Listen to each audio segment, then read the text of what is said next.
आप सभी का स्वागत है आज के एक बहुत ही महत्वपूर्ण क्लास में। बिहार में जो एग्ज़ाम होने वाली है बीपीएससी के द्वारा टीचर की, उसमें जो एससीईआरटी सिलेबस बताया गया है, एससीईआरटी में अगर हम बात करें तो आज जिस बुक को हम लोग ख़त्म करने वाले हैं वह है कक्षा 5 की यानी क्लास 5 की ईवीएस की बुक। ईवीएस आपको मालूम होगा क्लास 3, क्लास 4 और क्लास 5 में पढ़ना है। यानी अगर 5वीं तक आपको जो है 3 बुक पढ़ना है आपको ईवीएस का, जो जीके जीएस के अंदर आता है। तो ये आपका पर्यावरण जो हम है ये क्लास 5 के लिए है। और इसमें आप अगर बुक में देखिएगा तो टोटल आपको इसमें जो दिया गया है 21 चैप्टर दिया गया है। तो 21 चैप्टर में जो भी इम्पोर्टेंट फैक्ट है जो आपके एग्ज़ाम के लिए इम्पोर्टेंट है, केवल हम उसी को यहाँ पे बात करेंगे। अगर आप इसको देख लेते हैं तो आप समझ लीजिए कि आपका 11 घंटा 11.5 घंटा समय बचता है। क्योंकि यहाँ पे अगर आप बुक को पढ़ते हैं तो आप कितना भी अगर आप अच्छे पढ़ने में है तो आपको कम से कम एक दिन आपका पूरा ये बुक जो है आपका ले लेगा। यहाँ पे हम इस बुक को पढ़ने के बाद खुद से उसको जो पूरा इसमें निचोड़ निकला है आपको जो एग्ज़ाम के लिए इम्पोर्टेंट है उसको यहाँ पे हम लोग लाए हैं। तो बस आप इस वीडियो में 20 से 25 मिनट बने रहिए, आपको पूरा का पूरा देख लीजिएगा, पूरा याद हो जाएगा। तो चलिए हम वीडियो को शुरू करते हैं। पहला इसमें जो चैप्टर है आपको ईवीएस की 5वीं क्लास में, वह है पटना से नाथुला। मान आपको अगर हम बात करें पटना से, तो पटना से जो है आपको सरकारी स्कूल के जो बच्चे हैं उनको ले जाया जाता है नाथुला घुमाने के लिए। तो उस दौरान जो भी चीज़ें रास्ते में मिलती है देखते हैं और आपको वो लोग जो अवलोकन करते हैं उसके आधार पे जो जीके जीएस तैयार किया गया वही इस बुक में शामिल है। तो यहाँ पे सबसे पहले आपको मालूम होना चाहिए पटना जो है आपको बिहार की राजधानी है। और नाथुला जो है, नाथुला की बात करें तो ये नाथुला पड़ता है सिक्किम में। तो सीधे एग्जाम में पूछ सकता है कि नाथुला किस राज्य में पड़ता है, तो सिक्किम में पड़ता है। सिक्किम में अगर हम बात करें तो सिक्किम में आपका नाथुला एक दर्रा भी है और साथ में एक और दर्रा है जिसका नाम है जलेपला। तो यहाँ पे एक नाथुला दर्रा भी, अगर उससे भी याद अगर होगा तो आपको ऐसे याद रखिएगा। तो यहाँ पे देख लीजिए नाथुला क्या है, तो सिक्किम है, सिक्किम में पड़ता है। और सिक्किम की राजधानी जो है गंगटोक है। गंगटोक की जिस चर्चा की गई है आपके बुक में, तो गंगटोक के बारे में क्या बताया गया है बुक में, तो यह बताया गया है कि जो गंगटोक है वह समुद्र तल से 6000 फीट की ऊंचाई पर स्थित है। यहाँ पे इस बुक में जो भी चीज़ दी गई है हूबहू आपको वहीं इसमें शामिल किया गया है। एक भी चीज़ एक्स्ट्रा इसमें हम लोग शामिल नहीं की है क्योंकि यह वीडियो लंबा हो जाएगा। बाकी चीज़ें आप खुद से पढ़ रहे होंगे कि हम यहाँ पे केवल एससीईआरटी में जो चीज़ें दी गई है केवल उसी को कवर करेंगे। उसके बाद यहाँ पे देखिए जब ये लोग जा रहे थे पटना से नाथुला, तो उस क्रम में आपको ये पश्चिम बंगाल होते हुए जाए तो वहाँ पे ये न्यू जलपाईगुड़ी रेलवे स्टेशन पहुँचे थे। तो पूछ सकता है कि न्यू जलपाईगुड़ी ये कहाँ पे है, तो आपको ये पश्चिम बंगाल में पड़ता है। उसके साथ यहाँ पे इन्होंने यहाँ पे रुका था। उसके बाद ये पश्चिम बंगाल में वो लोग घूमे, तो पश्चिम बंगाल में इन्होंने दार्जिलिंग घूमा। दार्जिलिंग जो जगह है वह कहाँ पड़ता है, तो वो भी पश्चिम बंगाल में ही पड़ता है। ये नहीं कि नाथुला सिक्किम है तो सिक्किम लगा दीजिएगा, तो ये बहुत इंपॉर्टेंट है, याद रखिएगा कि दार्जिलिंग जो है आपको पश्चिम बंगाल में है और यह एक सुंदर पर्वतीय स्थल है। यहाँ पे अगर हम बात करें दार्जिलिंग में, तो दार्जिलिंग में आपको चाय बागान की चर्चा है बुक में। उसके बाद नेचुरल हिस्ट्री म्यूजियम है जो अजायब घर है उसकी चर्चा है। लॉयड बॉटनिकल गार्डन है और आपको जूलॉजिकल है। तो ये चीज़ें जो है आपको बुक में दिया गया है आपको कि हाँ ये दार्जिलिंग जब रुके थे तो यहाँ पे इन्होंने घूमी थी। तो यहाँ पे कोई भी आपके एग्जाम में पूछ सकता है, बहुत इंपॉर्टेंट है। अगला आपका देखेंगे, अगला इसमें बुक में जो चर्चा है वह आपको है टाइगर हिल की। टाइगर हिल भी पड़ता है पश्चिम बंगाल में ही। टाइगर हिल जो है आपको एक पहाड़ की चोटी होती, जानते हैं हिल मतलब बहुत ऊंचाई जो पहाड़ी इलाका में रहता है। और यहाँ पे टाइगर हिल पर जब ये लोग चढ़े थे तो वहाँ पे आपको ये खड़े होकर जो वहाँ पे कंचनजंगा जो आपको पर्वत है वो दिखाई देता है कहाँ से, तो टाइगर हिल से। तो यहाँ पे ये लोग देखकर कंचनजंगा की सतरंगी बादलती चोटियों देखने में ये लोग देखे थे। तो ये जो नज़ारा था उसके लिए बहुत इंपॉर्टेंट था। तो ये आपको टाइगर हिल कहाँ पड़ता है, तो पश्चिम बंगाल में पड़ता है। ये जो कंचनजंगा है वो कंचनजंगा आपको पड़ता है सिक्किम में, जो आपको नेपाल और आपको बॉर्डर पे ही पड़ता है। तो नेपाल और सिक्किम याद रख सकते हैं, लेकिन ये पड़ता है सिक्किम में। तो बहुत इंपॉर्टेंट है। ये आपको जो कंचनजंगा है कहाँ से देखने को मिल रहा था, तो आपको टाइगर हिल से। टाइगर हिल कहाँ पर है, तो पश्चिम बंगाल में। तो आपको ये चीज़ याद रखिएगा। अब हम आगे देखेंगे इस बुक में जो दिया गया है, एक इसमें पशु की चर्चा की गई है। यहाँ पे देख सकते हैं ये आपका पशु है याक। याक की अगर हम बात करें तो ये बहुत लंबे लंबे बाले वाला पशु होता है और ये अधिकतर जो है आपको पाया जाता है ठंडे प्रदेशों में, क्योंकि इसके बाल बड़े बड़े होते हैं तो इसको ठंडा नहीं लगता है, इसलिए यह पशु आपको पाया जाता है ठंडे प्रदेशों में। लेकिन यह आपको सिक्किम में भी पाया गया है। तो सिक्किम में भी आपको ऐसा जगह है जहाँ पे ठंडा बहुत पड़ता है, इसलिए जो है याक जो है सिक्किम में भी पाया जाता है। तो ये आपको चीज़ें याद रखिएगा। आगे हम चर्चा करेंगे इसमें हिमालय पर्वतारोहण संस्थान की। यह बहुत इंपॉर्टेंट है। यहाँ पे जो हिमालय पर्वतारोहण संस्थान है ये पड़ता है दार्जिलिंग में। यहाँ पे क्या चीज़ें लिखी गई है इस बुक में, तो यहाँ पे बताया गया है कि हिमालय पर्वतारोहण जो संस्थान है यहाँ पे इसकी स्थापना की गई थी 1954 में। जब एवरेस्ट की चढ़ाई हुई थी भारतीय में सबसे पहले आपको, तो 1953 में हुई थी। उसके बाद 1954 में जो है हिमालय पर्वतारोहण की आपको स्थापना की गई थी एवरेस्ट की चढ़ाई की खुशी में, और जवाहरलाल नेहरू के द्वारा इसको किया गया था।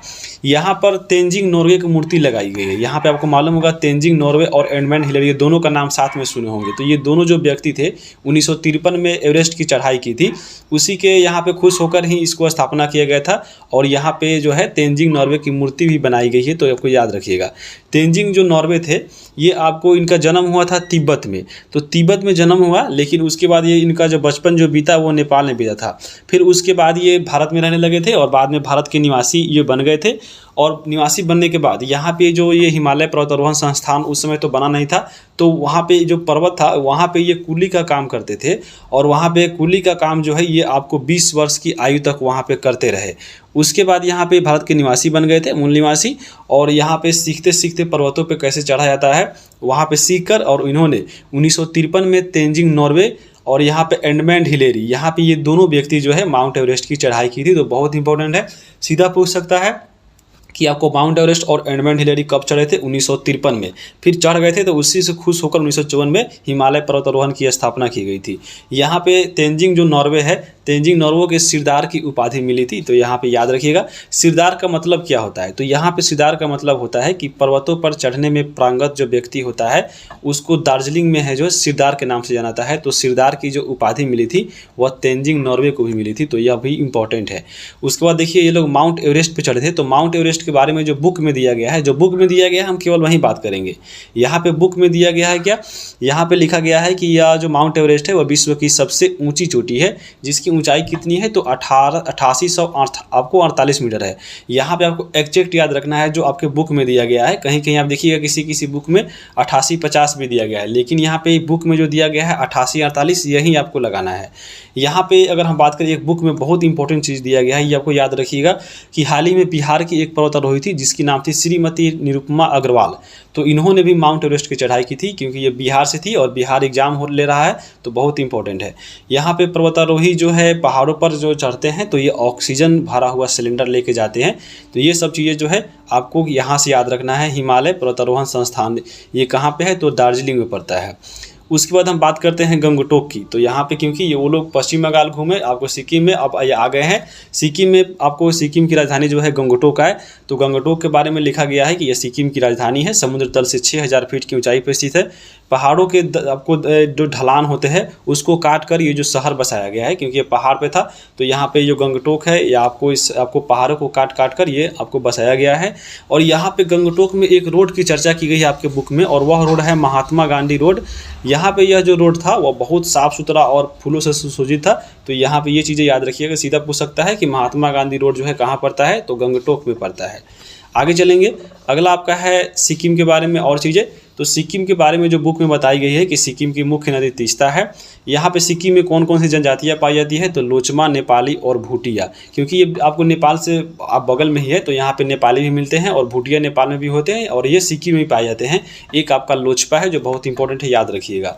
उसके बाद यहाँ पे सिक्किम में ही बौद्ध धर्म का एक प्रसिद्ध स्थल है दर्शनीय, जिसका नाम है रूमटेक आपको मंदिर है। रूमटेक जो बहुत इंपॉर्टेंट है, रूमटेक मोनेस्ट्री करमापा के नाम से जाना था। ये आपको बौद्धिक मठ है जो आपको बौद्ध धर्म के लिए दर्शनीय स्थल है, तो बहुत इंपॉर्टेंट है। आगे चलेंगे अब हम नाथुला की। नाथुला की अगर बात करें, जो अगर हम बात करें नाथुला, तो नाथुला जो है भारत और तिब्बत की सीमा पर ही स्थित है। यहाँ पे नाथुला का जो रास्ता है वो आपको प्राचीन काल में सिल्क मार्ग के नाम से जाना जाता था। और इसी मार्ग से जो चीनी यात्री थे वह भारत में आते थे, चाहे वह कोई भी हो, हेनसांग हो, बहुत यात्री आए चीन से, तो ये लोग आए थे। और यहाँ पे विक्रमशिला, पाटलिपुत्र, नालंदा और बोध गया ये लोग आते जाते रहते थे इसी सिल्क मार्ग से, जो अभी वर्तमान में नाथुला दर्रा है वो भी आपका नाथुला मार्ग ही है। तो ये प्राचीन काल में सिल्क मार्ग से नाम से जाना जाता है, तो बहुत इंपॉर्टेंट है। सीधा एग्जाम में पूछ सकता है कि सिल्क मार्ग के नाम से जो पहले जानते थे वो वर्तमान में इसका क्या नाम है, तो नाथुला नाम है। अब ये आपका चैप्टर 1 था। चैप्टर 1 में इतना ही हमको इसमें जो एग्जाम के लिए इंपॉर्टेंट फैक्ट मिला है यहाँ पे मिला है। अब हम अध्याय 2 देखेंगे। अध्याय 2 में आपका चैप्टर है खेल। खेल के बारे में इस बुक में बात करें तो इसमें एक खेल की चर्चा किया गया है और वो आपका खेल था खो खो। तो खो खो में 12 खिलाड़ी होते हैं। साथ में आपको इस बुक में कबड्डी और आपको क्रिकेट की बात की गई थी। कबड्डी में 7 खिलाड़ी और क्रिकेट में सबको मालूम हुआ 11। तो यहाँ पे देखिए हम फोटो को भी शामिल किए गए, यही आपका खो खो खेल है जो आपको इस बुक ही से लिया गया है। उसके बाद इसमें देखिए मार्शल आर्ट की चर्चा की गई है। तो मार्शल आर्ट जो है आपको मार्शल आर्ट जूडो, यहाँ पे जोड़ो नहीं जूडो होगा, मार्शल आर्ट जूडो एक जो है युद्ध कला है। मार्शल आर्ट जो सिखाया जाता है वह किस लिए सिखाया जाता है, तो आत्मरक्षा के लिए सिखाया जाता है। जैसे अगर हम बात करें मार्शल आर्ट की, तो भारत में जो मार्शल आर्ट का रूप है वो आपको भारत में कुश्ती के रूप में देखने को मिलता है। जापान में इसको सुमो के नाम से जानते हैं। और सिख संप्रदाय के जो लोग हैं, जो सिख आपको जो मानते हैं सिख संप्रदाय के, इसके द्वारा एक गतका खेल खिलाया जाता है जो आपको मार्शल आर्ट के अंतर ही आता है। तो यहाँ पे गतका जो है एक मार्शल आर्ट है जो सिख धर्म से जुड़ा हुआ है। और यहाँ पे गुरु गोविंद सिंह के द्वारा जब सिख धर्म को एक सैन्य रूप दिया गया था, तो उसी के द्वारा आपको उसी समय जो है आपको गुरु गोविंद सिंह के द्वारा ही गतका खेल खेला जाता था। आपको जितने भी सिख संप्रदाय के लोग थे इसको सिखाया जाता था आत्मरक्षा के लिए। तो यहाँ पे याद रखिएगा कि गुरु गोविंद सिंह के द्वारा ही यह सिखाया गया था गतका को।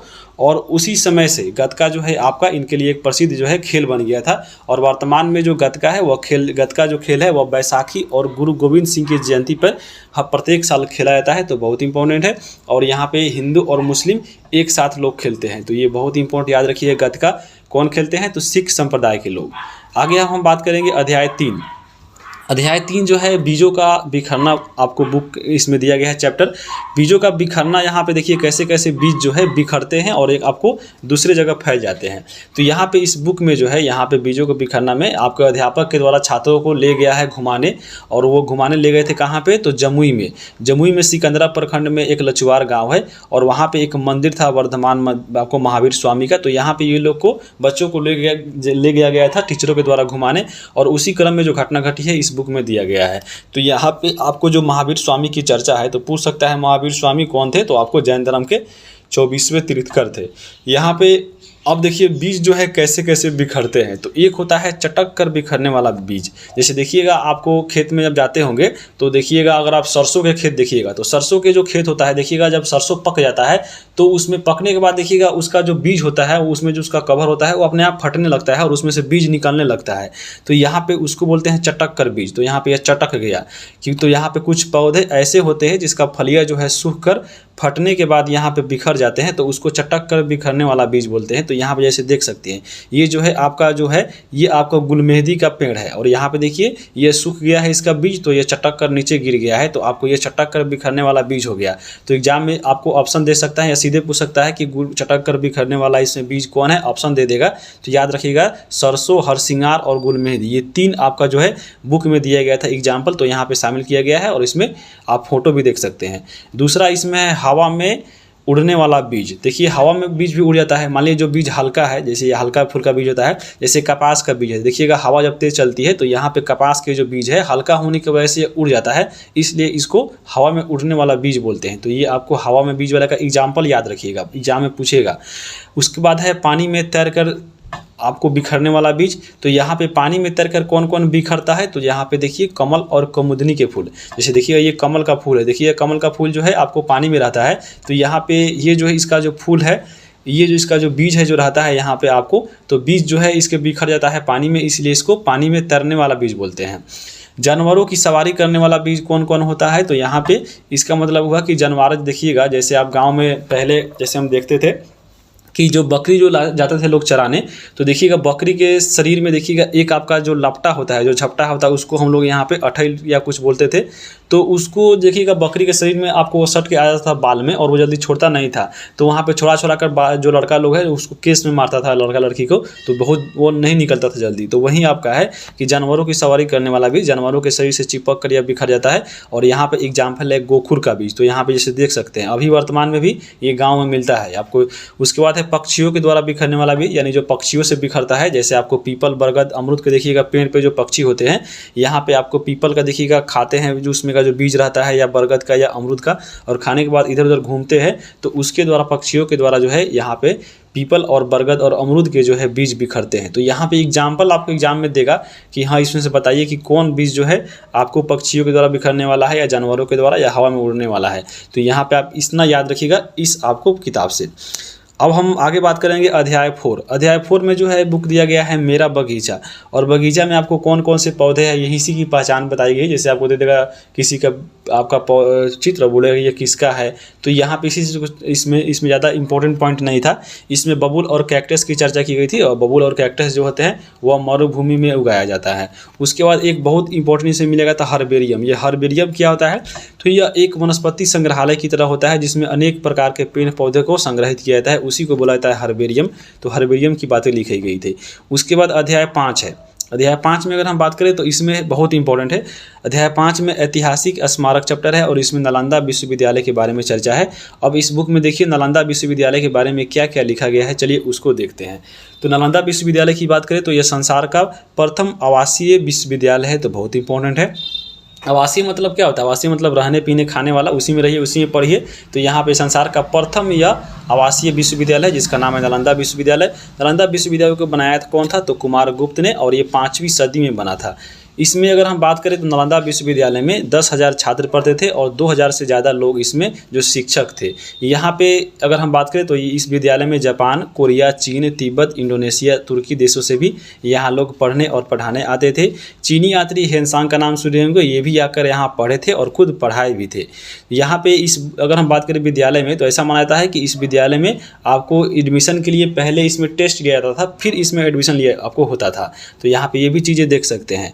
वहाँ पे अगर हम बात करें नालंदा विश्वविद्यालय को, तो नालंदा विश्वविद्यालय 12वीं सदी के अंत तक यहाँ पे इसका अंत हो गया था, क्योंकि यहाँ पे नालंदा विश्वविद्यालय में आपको 1199 में बख्तियार खिलजी के द्वारा इसमें आग लगा दिया गया था। और ऐसा माना जाता है कि आपको इसमें पुस्तकालय में जो आग लगी थी वह 3 महीनों तक आपको इसमें आग आपको जलते रह गई थी। तो यहाँ पे ये चीज़ याद रखिएगा। और इसके पुस्तकालय में एक आपका इसके जो पुस्तकालय क्षेत्र था उसको धर्मगंज के नाम से कहलाता था, और उसमें 3 पुस्तकालय की चर्चा है जिसमें आपका रत्नदधि, रत्नरंजक और रत्न सागर, ये 3 आपका जो बुक इसमें दिया गया है जिसको इसमें शामिल किए गए हैं। उसके बाद इस विश्वविद्यालय को APJ अब्दुल कलाम के मार्गदर्शन में पुनः इसको आरंभ किया गया है ताकि फिर से इसमें पढ़ाई शुरू किया जा सके। तो ये नालंदा विश्वविद्यालय के बारे में आपको इस बुक में दिया गया था। उसके बाद इसमें दिया गया है बिहार के स्मारक के बारे में। तो बिहार के स्मारक चलिए देख लेते हैं। बिहार की आपको मगध की राजधानी की चर्चा थी, तो मगध की राजधानी कहाँ पे थी, तो गिरिब्रज, जो वर्तमान राजगीर के नाम जानते हैं। नालंदा विश्वविद्यालय कहाँ है, तो नालंदा में पड़ता है बिहार में। विक्रमशिला कहाँ है, तो भागलपुर में पड़ता है। महात्मा बुद्ध की ज्ञान स्थली कहाँ है, जो आपको बोधगया में। महावीर स्वामी की जन्म स्थली कहाँ पे है, तो वैशाली में जन्म हुआ था। गुरु गोविंद सिंह की जन्म स्थली कहाँ है, तो पटना साहिब जो पटना में है। गोलघर पटना में है। सूर्यदेव मंदिर, ये बहुत इंपॉर्टेंट है। सूर्यदेव मंदिर आपको औरंगाबाद में। जल मंदिर पड़ता है पावापुरी में। और मलिक बया का मकबरा जो है बिहार शरीफ में पड़ता है। तो ये आपको सब चीज़ें दी गया है इस बुक में, और उसी को यहाँ पे शामिल किया गया है। उसके बाद अशोक के द्वारा निर्मित जो स्तंभ है कहाँ कहाँ पे है, तो नंदगढ़ में है, लौरिया में है और कोल्डुआ में है।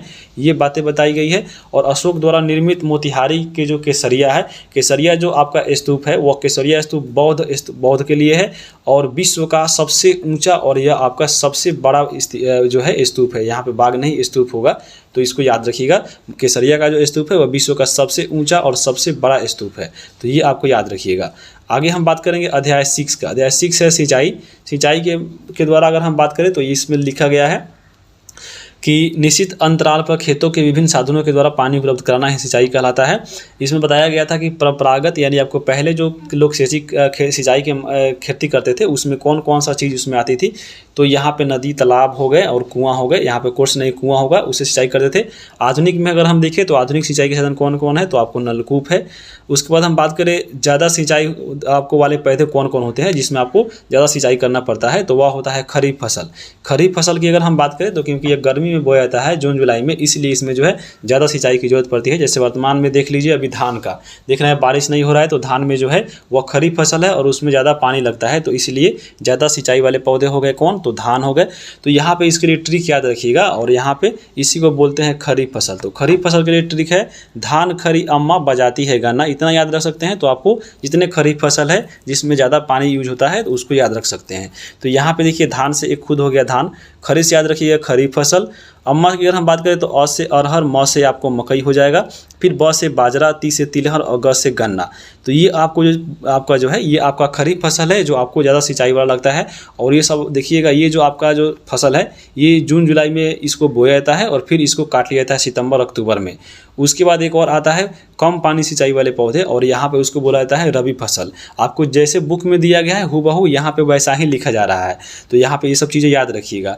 अगर हम बात करें इसका ट्रिक याद रखिएगा रबी फसल का, तो रबी फसल में आते हैं सजग चमार, इसका ट्रिक है सजग चमार, यानी स से सरसों, ज से जौ, ग से गेहूँ, और फिर चमार में देखिए च से चना, म से मटर और र से राई। तो ये आपका जो है ये सब चीज़ें रबी फसल है, जो आपके देखिएगा अक्टूबर नवंबर यानी ठंडा के दिनों में रोपा जाता है और इसको काटा जाता है जनवरी फरवरी में। तो आपको रबी फसल और आपको यहाँ पे जो है खरीफ फसल, इसको देख लिए होंगे। अब हम अध्याय 7 की बात करते हैं, तो अध्याय 7 में लिखा गया है जितना खाओ उतना पकाओ, यानी इसमें ज़्यादा चीज़ें आपको जो है एग्जाम के लिए इंपॉर्टेंट नहीं था। यहाँ पे इतना लिखा गया कि आपको खाने की बर्बादी नहीं करना चाहिए, आपको उतना ही बनाइए जितना आप खा सके। तो यही बातें कहा गया है, और इसमें बोला गया है कि हमेशा ताज़ा खाना खाना चाहिए, बासी नहीं खाना चाहिए। और आपको जो खाना मान लीजिए ज़्यादा बना लेते हैं तो उसको कैसे संरक्षण किया जाता है, तो संरक्षण के लिए बताया गया है कि फ्रिज में रखिए, या संरक्षण के लिए ऐसा बताया गया है कि खाना में से पानी का अंश को यहाँ पर निकाल दीजिए और उसको फ्रिज में ज़्यादा देर रखिए तो सुरक्षित रह सकता है। उसके बाद जैसे इसमें अचार और मुरब्बा का बताया गया है कि अचार और मुरब्बा जो है इसमें जो ये जो आपका खाद्य पदार्थ है वो लंबे समय तक संरक्षित रहता है। तो ये आपको चीज़ें इतना ही इसमें जो एग्जाम के लिए इंपॉर्टेंट है। अब हम 8वां चैप्टर है आपका रॉस की जंग मलेरिया के संग। यहाँ पे रॉस क्या थे, तो रॉस के मतलब एक आपको वैज्ञानिक थे भारत के, और इन्होंने ही आपको मलेरिया का जो है दवा, और सबसे पहले मलेरिया के बारे में बताया था कि ये मच्छर काटने से होता है। तो यहाँ पे यही रॉस का जंग था मलेरिया के साथ, तो इसी के चैप्टर का नाम है रॉस की जंग मलेरिया के संग। तो यहाँ पे मलेरिया के बारे में जो लिखा गया है बुक में बताया गया है कि मलेरिया एक संक्रामक बीमारी है, यह मच्छर काटने से फैलता है। और रोनाल्ड रॉस ने ही बताया था कि जो मच्छर से ये जो मच्छर था मादा एनाफिलीज, इसी के काटने से मलेरिया होता है, इन्हीं के द्वारा प्रथम बार बताया गया था। और रॉस के प्रयासों से ही हम लोग मलेरिया से परिचित हुए थे, क्योंकि इन्होंने ही बताया था सबसे पहले कि जो मलेरिया होता है वह मच्छर के काटने से होता है। तो यहाँ पे अगर हम बात करें रॉस का, जो आपका रॉस रोनाल्ड है, ये आपको इनका जन्म हुआ था उत्तराखंड अल्मोड़ा में, और ये स्कूली शिक्षा इन्होंने जो प्राप्त की थी वह इंग्लैंड से की थी, और इंग्लैंड से ये डॉक्टर बन के आए थे, और फिर इन्होंने भारत में रहकर ही मलेरिया की यहाँ पे खोज की थी। तो यहाँ पे इनके द्वारा जो इलाज बताया गया था वह कुनैन की पत्तियों से बताया गया था। कुनैन की पत्तियाँ और छालों से यहाँ पे मलेरिया की इलाज होती है, और अभी वर्तमान में भी कुनैन के छालों से ही आपको दवा बनाया जाता है। अध्याय 9 की बात करें तो अध्याय 9 में है मैंने नक्शा बनाया। आपके एग्जाम में पक्का देखिएगा कम से कम 5 क्वेश्चन या आपको 5 से 7 क्वेश्चन आपको नक्शा से रहेगा। आपको नक्शा से कैसे क्वेश्चन पूछा गया है इस बुक में अगर हम बात करें तो चलिए उसको देखते हैं। आपको इस नक्शा के माध्यम से, जैसे देखिए यहाँ पे बिहार का नक्शा है, इसके द्वारा आपको इसमें बिहार का नक्शा दिया गया है एग्जाम में आपको जो बुक में, और उसमें आपका बताया गया है कि बिहार में कुल 38 जिले हैं। सबसे बड़ा जिला इसमें कौन है, तो आपका पश्चिमी चंपारण ये वाला है। सबसे छोटा कौन है, तो आपको यहाँ पे शिवहर दिखाई देगा, ये आपका शिवहर है। बिहार का पड़ोसी राज्य कौन है, तो आपको ऑप्शन में देख सकता है बिहार का पड़ोसी राज्य कौन है, तो आपको उत्तर प्रदेश है जो बिहार से सटा हुआ है, झारखंड है, और आपके पश्चिम बंगाल है। 3 आ रहा है आपका, एक और ऑप्शन कुछ दे सकता है, अगल बगल का राज्य पूछ सकता है कि इसमें से कौन नहीं है, तो इन तीनों को छोड़कर आप उसको लगा दीजिएगा। उसके बाद देखिए बिहार का पड़ोसी देश पूछा है, तो मात्र एक ही देश का जो है सीमा लगता है, वो आपका नेपाल देश है।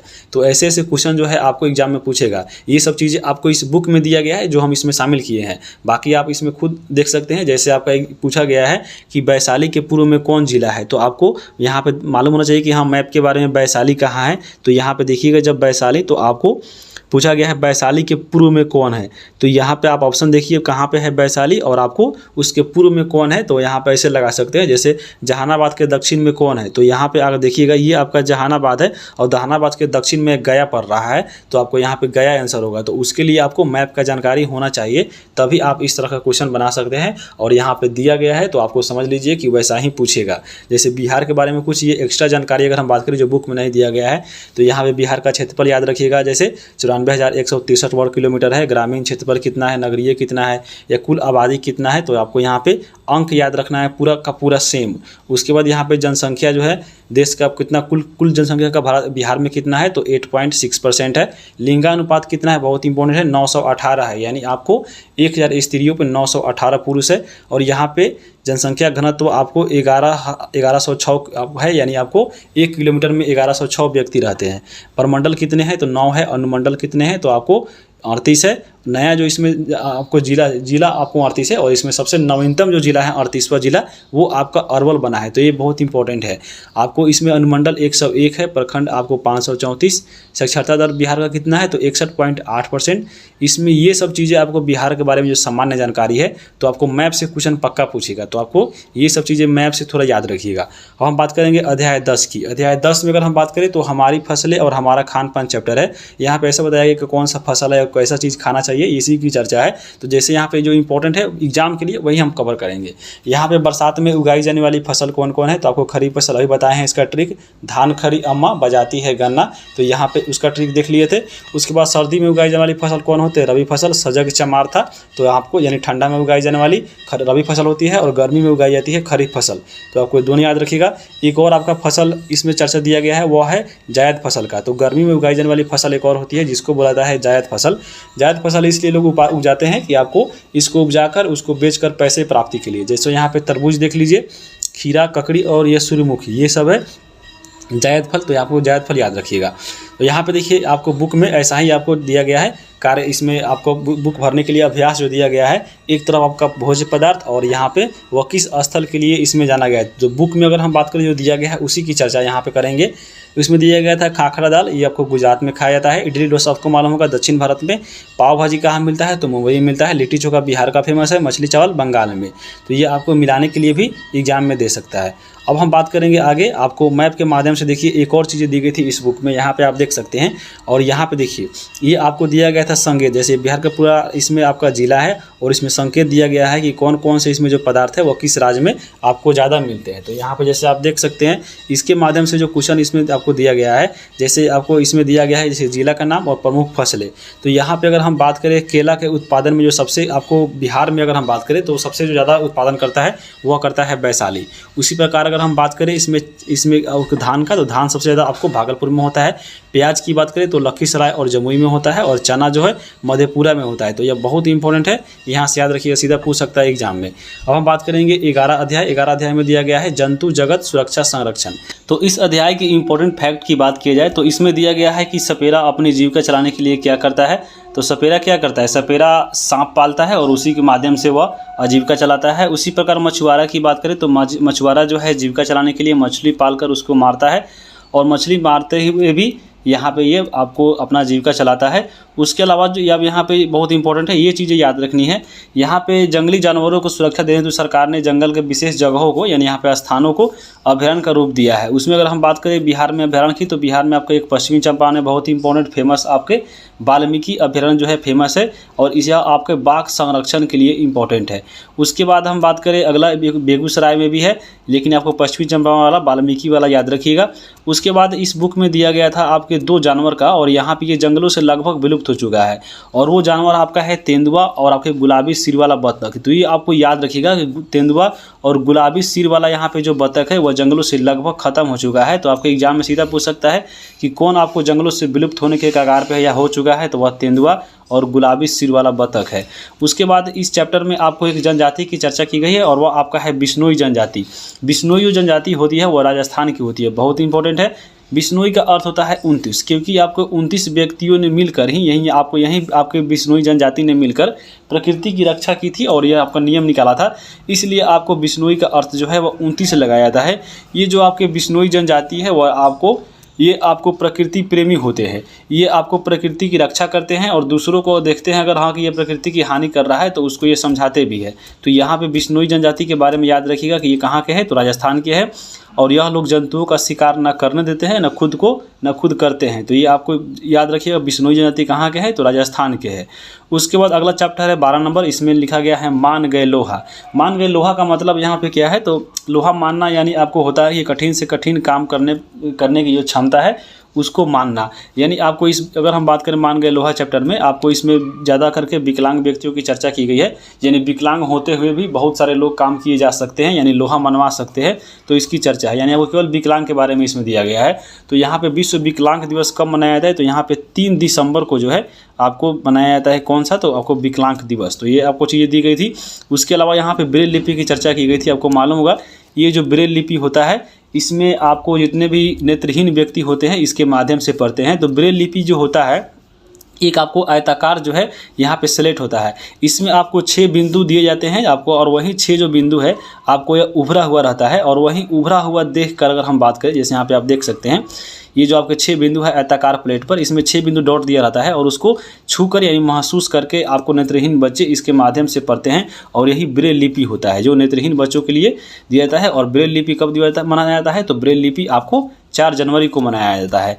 आगे अगर हम बात करेंगे, अगला आपका अध्याय 13 है, यहाँ पे 13 हो गया। अध्याय 13 की बात करें तो आपको चैप्टर है पानी और हम। तो यहाँ पे पानी से रिलेटेड आपको चीज़ें दी गई है, जैसे पानी कहाँ उगता, पानी कहाँ से आता है, तो आपको मालूम होगा पानी कुआं, नल, हैंडपंप, नहर और तालाब से आता है। एक और इसमें इंपॉर्टेंट पार्ट दिया गया था कि बिहार में भयंकर बाढ़ कब आई थी। तो बिहार में जो भूकंप आया था वह 2008 में आया था 18 दिसंबर को। यहाँ पे बाढ़ जो है एक प्राकृतिक आपदा है, क्योंकि यह प्रकृति का खेल है, आपको जानबूझकर नहीं ले जाता है, तो प्राकृतिक आपदा है। उसके बाद यह चैप्टर दी गई थी आपको, और उसके बाद यहाँ पे पानी के बारे में, बाढ़ के बारे में थोड़ा बताया गया था कि आई थी तो यहाँ पे कैसे कैसे नेपाल से नदियाँ आती है, तो यही चीज़ के बारे में थी।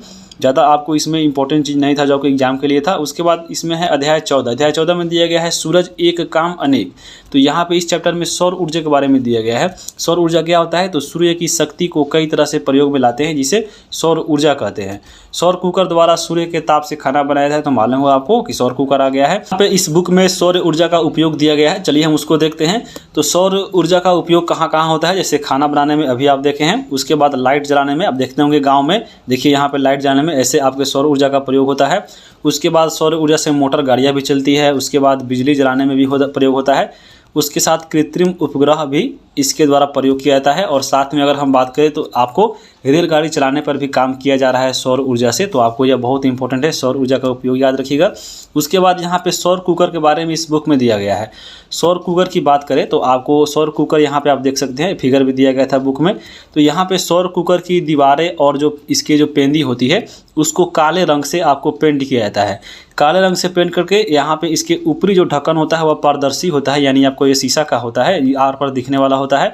और उसमें एक जो लगा हुआ है दर्पण, ये जो आपका दर्पण होता है वह प्रकाश की किरणों को खींचकर अंदर रखता है।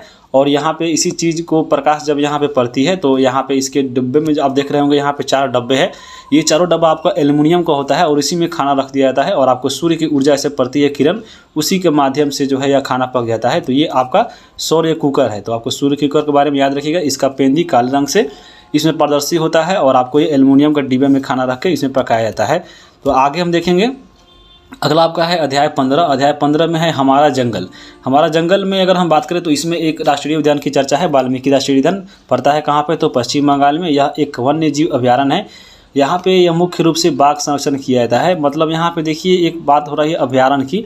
अभ्यारण्य में यह होता है कि आपको इसमें जंगल में जो होता है जानवर जो होता है इसको पूरा पूर्ण रूप से दे दिया जाता है छूट कि हाँ घूमो फिरो चाओ, इसमें कोई खतरा नहीं रहता है। तो ये अभ्यारण्य होता है। और ये अभ्यारण्य आपको वाल्मीकि अभ्यारण्य जो है पश्चिमी चंपारण में बहुत इंपॉर्टेंट है। इसमें हमारा जंगल चैप्टर में एक इसमें बताया गया है, वह है धरहरा की परंपरा। धरहरा की परंपरा क्या थी? तो धरहरा एक गांव है, आपको बिहार में पड़ता है और वह आपको पड़ता है भागलपुर जिला में। भागलपुर जिला के प्रखंड नवगछिया में एक गाँव है धरहरा। यहाँ पे धरहरा गांव में यह आपको इसमें समझ लीजिए कि उसमें एक परंपरा चलती आ रही है कि किसी व्यक्ति को अगर बेटी होता है तो वह आपको जन्म होने के बाद वह 10 पौधे लगाएगा। तो यह परंपरा बहुत इंपॉर्टेंट है और यह आपको धरहरा गांव में पड़ता है, तो एग्जाम में पूछ सकता है। जंगल में लगी आग को क्या बोलते हैं? जंगल में लगी आग को दावानल बोलते हैं, तो याद रखिएगा। आगे हम चलेंगे। अब अगला आपका इसमें दिया गया है अध्याय 16।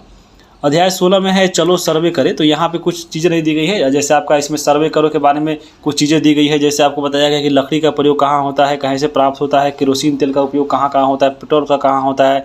तो ये सब चीज़ें दी गई है जो आपको एग्जाम के लिए इंपॉर्टेंट नहीं है। उसके बाद एक रामू काका की दुकान चैप्टर है, 17 अध्याय में है।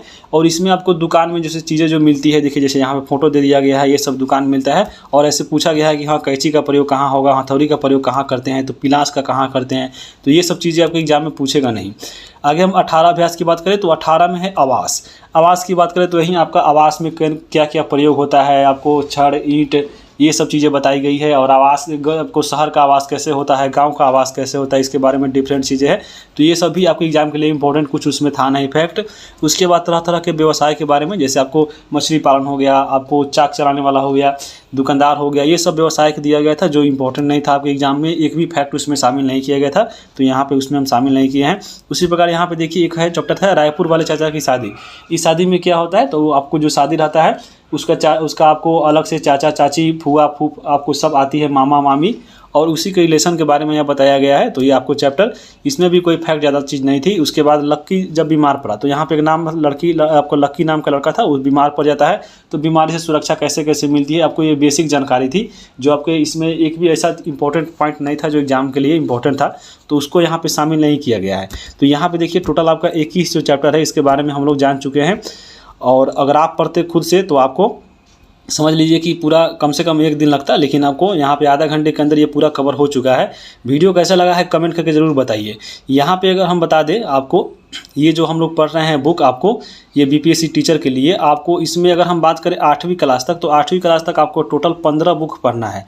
यहाँ पे यह पहला बुक हम कवर किए हैं, ये वाला यहाँ पे आप देख सकते हैं। 5वीं के लिए जो आपको पर्यावरण और हम आपका ईवीएस था उसको ख़त्म किए हैं। बाकी भाग 1 और भाग 2 जो है इसमें और इजी बात बताई गई है। तो इन दोनों को कभी मिलाकर हम एक वीडियो लाएंगे। लेकिन अगला जो वीडियो यहाँ पे आने वाला है वो आपको क्लास 6 यहाँ से शुरू करेंगे हम लोग। क्लास 6 का जो पहला इसमें ज्योग्राफी है हमारी और दुनिया, अगला चैप्टर आपका इसी का मिलेगा, अगला जो वीडियो आएगा। तो वीडियो कैसा लगा है कमेंट करके बताइए। और यहाँ पे ये जो आपका सभी जो चैप्टर है पढ़ने के लिए आप बने रहिए। वीडियो कैसा लगा है कमेंट करके ज़रूर बताइएगा, क्योंकि आगे आपको इसको कंटिन्यू रखा जाए कि नहीं। तो वीडियो देखने के लिए आप सभी को बहुत बहुत धन्यवाद।